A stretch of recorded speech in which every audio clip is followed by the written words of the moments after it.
Bienvenidos al curso de Electrónica Básica, impartido en el CECATI 3. Mi nombre es Pedro Luna Salazar, instructor del área de mantenimiento de equipo y sistemas electrónicos.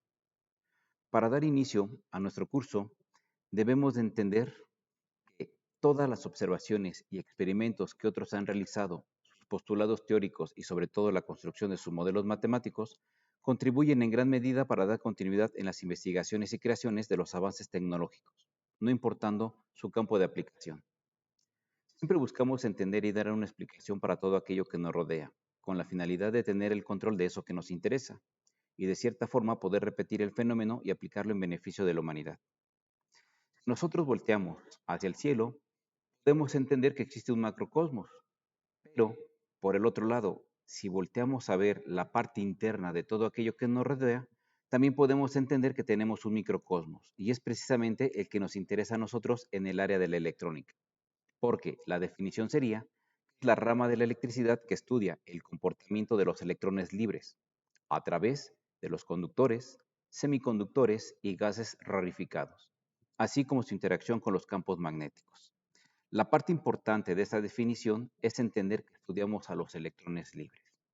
Para poder saber qué son y dónde se encuentran, es necesario ver algunos modelos atómicos para poderlos comprender con mejor claridad.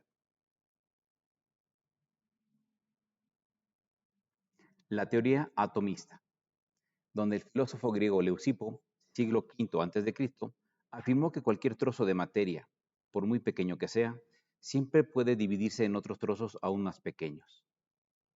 Que la realidad que nos rodea está formada por pequeñas partículas indivisibles e infinitas que se mueven en la nada.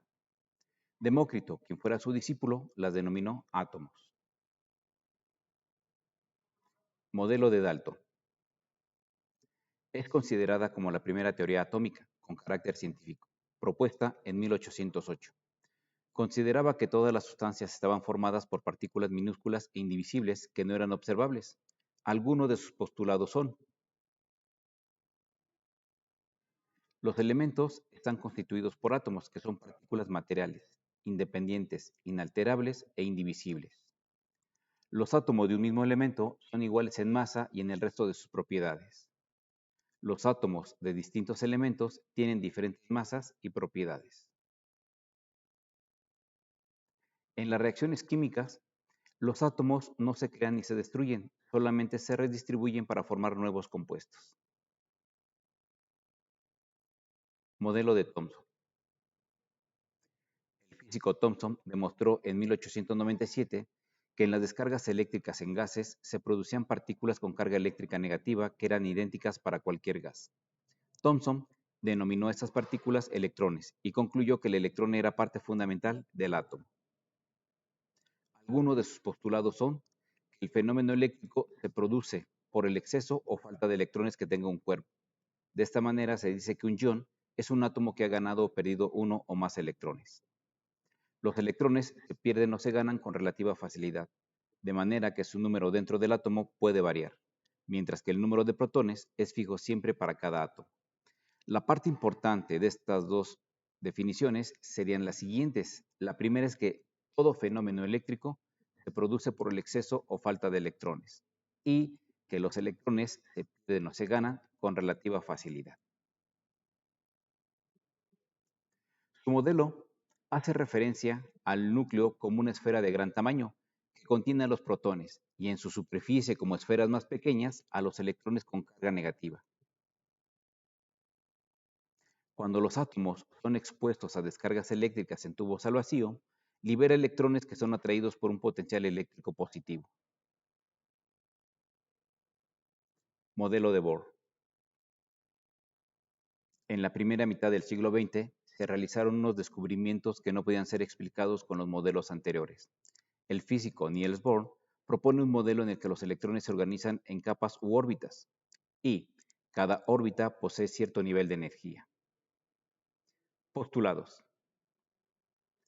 El electrón gira en torno al núcleo en órbitas circulares de energía fija. Solo existen órbitas en las que los electrones tienen valores de energía determinados. Por eso, las órbitas Se llaman también niveles de energía, designados con la letra N, que puede ser 1, 2, 3 y actualmente en nuestra tabla periódica hasta el número 7. Cuando un átomo es excitado con algún tipo de energía, los electrones de las órbitas inferiores pasan a las superiores ganando energía potencial.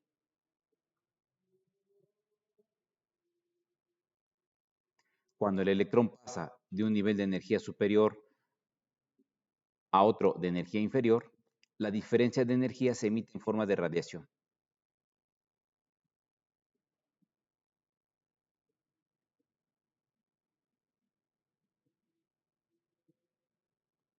Modelo atómico de Bohr. Él consideraba que era un núcleo donde estaban los protones y alrededor girando en órbitas los electrones. Nuestra tabla periódica va de la 1 a la número 7. En nuestra presentación estamos tomando 3 órbitas. Independientemente de cuántas órbitas tenga nuestro átomo, la última órbita para nosotros es la más importante. Esta órbita es la que denominamos órbita de valencia.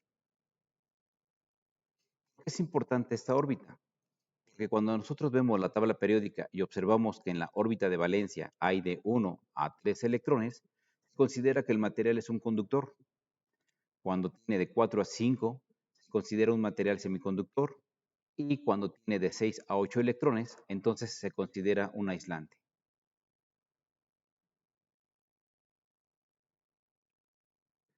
Al observarlo en la tabla periódica, podemos observar precisamente que tenemos 7 niveles de energía. Aquí, por la lejanía de la tabla, no se pueden apreciar. Vamos a acercar una sección de nuestra tabla periódica. Aquí lo tenemos. Por ejemplo, los que están en el nivel 2 es porque tienen 2 órbitas. Los que están en el nivel número 3 es porque tienen 3 órbitas. Y así nos podemos ir hasta la número 7. Observemos un ejemplo. Aquí tenemos un elemento donde, por obvias razones, sabemos cuál es el nombre, el símbolo asignado, el número atómico, que corresponde precisamente al número de protones en el núcleo o al número de electrones girando en las órbitas. En la parte izquierda vemos 4 cuadros. Cada uno representa una órbita, entonces este debe estar en el nivel número 4 por tener 4 órbitas con disposiciones de sus electrones. Si nosotros contamos los números dentro de cada cuadro, nos va a dar el número atómico, 29. Entonces recordemos que 29 corresponde o a 29 protones en el núcleo o 29 electrones girando a su alrededor. Aquí podemos entonces entender que estas son las órbitas, pero sobre todo la última es la de valencia, que es la que nos interesa. Y precisamente es la que nos dice qué tipo de material tenemos en la tabla periódica. Veamos el ejemplo como lo veía Bohr. En este caso, nosotros tenemos el núcleo, tenemos los niveles de energía y precisamente a cada nivel de energía le corresponde un número determinado de electrones. Pero el último es el que nos interesa, la órbita de valencia. Y sí, precisamente los niveles de energía van desde la 1 hasta la 7 y en cada nivel se encuentra un determinado número de electrones. El modelo de Bohr se ajustó perfectamente al átomo de hidrógeno. Cuando se aplicó el modelo a otros átomos, simplemente no funcionó. Algunos trataron de ajustar el modelo a una órbita elíptica sin éxito. Cuando un átomo absorbe o emite un fotón, el electrón pasa de un nivel de energía menor a uno mayor. Se denomina salto cuántico y es prácticamente instantáneo. Estos saltos cuánticos provocan emisiones de radiación electromagnética, incluida la luz. A este tipo de saltos cuánticos se le denomina transiciones electrónicas y no están regidos por la ecuación de Schrödinger.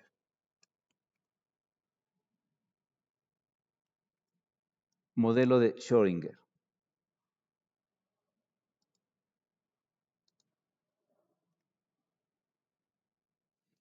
Estableció el modelo mecano-cuántico del átomo, ya que el modelo de Bohr suponía que los electrones se encontraban en órbitas concretas a distancias definidas del núcleo, mientras que el nuevo modelo establece que los electrones se encuentran alrededor del núcleo ocupando posiciones más o menos probables, pero su posición no se puede predecir con exactitud. Si nosotros empezamos a observar cómo lo veía Bohr, nosotros podemos ver el átomo de hidrógeno, donde tenemos un protón y también tenemos un electrón. La primera inconsistencia radicó en calcular la distancia que había del núcleo hacia lo que es el electrón y se le llamó radio de Bohr. Y realmente el cálculo que realizó Bohr es de que este radio es 50,000 veces mucho más grande o mayor que el protón. Por lo tanto, si nosotros quisiéramos visualizar realmente cómo se ve este tipo de núcleo, lo veríamos de la siguiente manera, mucho más pequeño. Por obvias razones, no lo pude reducir en la presentación porque se perdería de vista. Pero podemos observar que efectivamente lo que es el núcleo está súper alejado de lo que es el electrón. Ahora, ¿qué es lo que establece el modelo actual? Alejamos por un momento lo que era la órbita del electrón y nuestro núcleo. Se alcanza a apreciar muy ligeramente.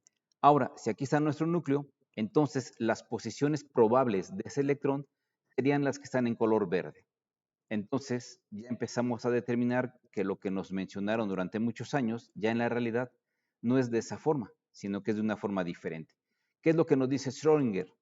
Que es más probable encontrar al electrón donde está mayormente concentrado el color verde que en la periferia, que apenas se ve ligeramente algunos puntos donde puede ser probable o menos probable encontrar a los electrones. Este es la visualización de la primera órbita. Si queremos visualizar la órbita número 2, entonces primero vamos a encerrar en un pequeño círculo de cierta manera, o vamos a limitar de cierta manera, la distancia de la probabilidad de los electrones de la primera órbita. Vamos a alejar entonces esta primera y vamos a ver la segunda que está 4 veces el radio de Bohr. Entonces, alejemos por un instante esta probabilidad y veamos la segunda órbita. Para la segunda órbita, nosotros debemos de considerar que tenemos otros electrones. La segunda órbita sería la parte morada y la primera órbita sería la parte verde. Vuelvo a repetir, la mayor probabilidad es donde se encuentra más concentrado el color y menos probabilidad de encontrar a los electrones es donde se encuentra muy difuminado. De cierta manera, si nosotros pudiéramos ver entre una y otra capa o niveles de energía, podríamos ver una parte oscura, precisamente lo que son los 4 radios de Bohr. Esta sección se le llama nodo radial y es donde no vamos a encontrar jamás a un electrón.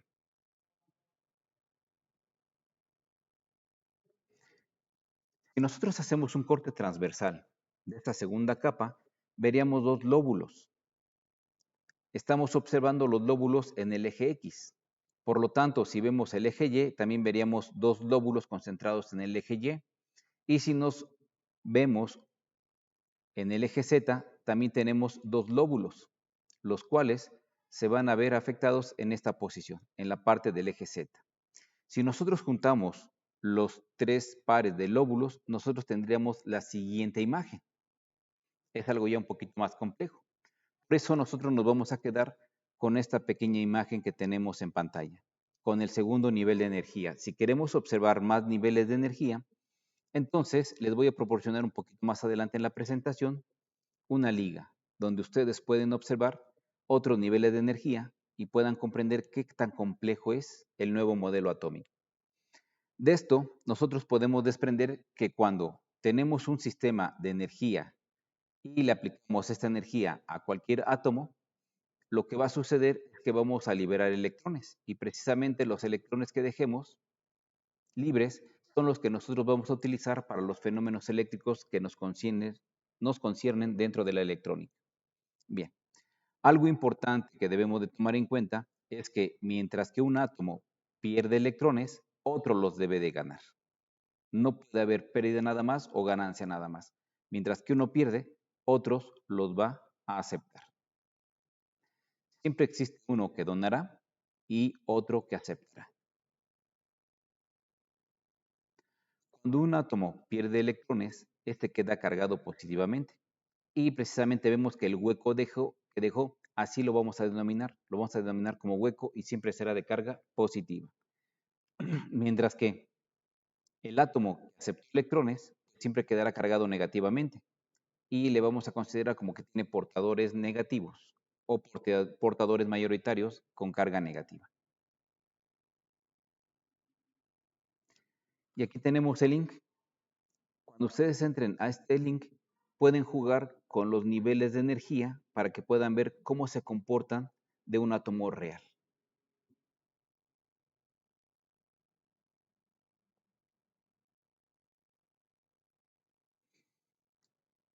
El modelo de Schrödinger se basa en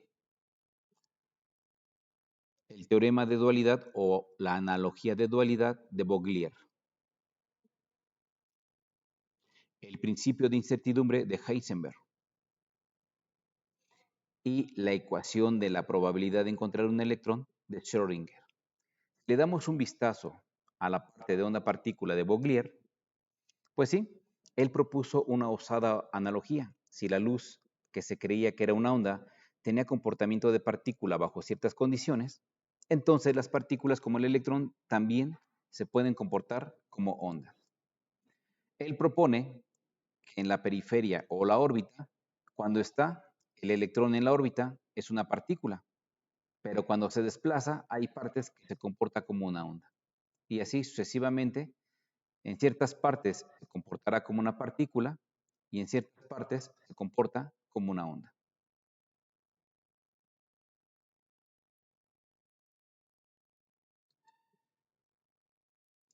El principio de incertidumbre de Heisenberg establece la imposibilidad en términos de física cuántica de medir la posición y el movimiento lineal de un objeto dado. Él comenta que el momento o el movimiento, si se conoce, no se conoce la posición. Y si en algún momento dado queremos calcular la posición, se va a desconocer el movimiento de nuestro electrón.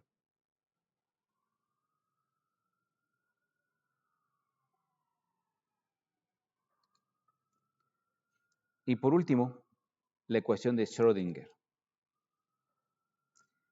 Inicialmente concebida a los electrones como ondas de materia, que describía en tiempo y espacio dicha onda material.